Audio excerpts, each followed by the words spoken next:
Le ministère authentique d'un homme, le ministère fructueux d'un homme se réalise après sa mort. Aucun grain ne peut réussir à moins que ce grain-là est semé par terre d'abord.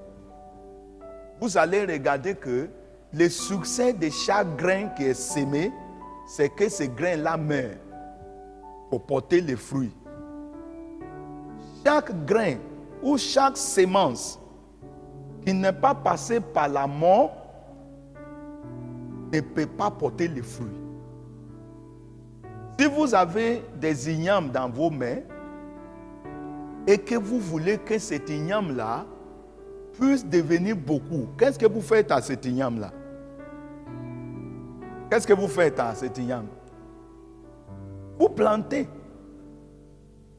Vous plantez.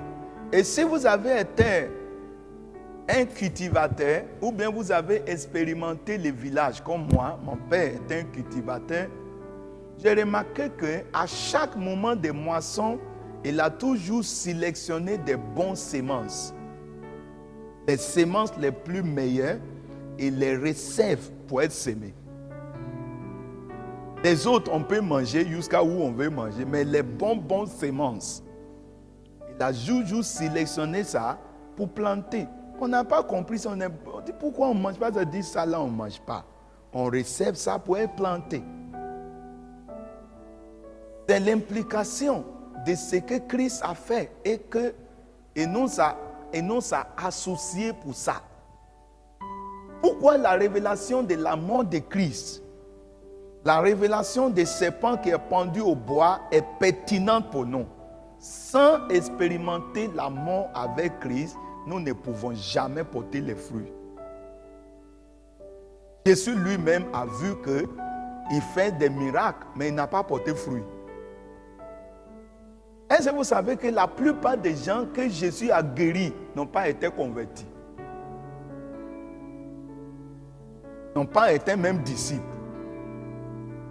La plupart de ceux que Jésus a guéris, qu'il a ressuscité, n'ont pas été à la chambre haute. Qui sont ceux-là qui sont allés à la chambre haute? La plupart, c'est ceux qui ont suivi Jésus, qui ont écouté Jésus et qui ont vu la mort de Jésus. Qu'est-ce que cela voudrait dire? Le miracle ne produit pas fruit authentique pour Dieu. Ce qui produit les fruits authentiques pour Dieu, c'est la mort. Expérience de la mort avec Christ.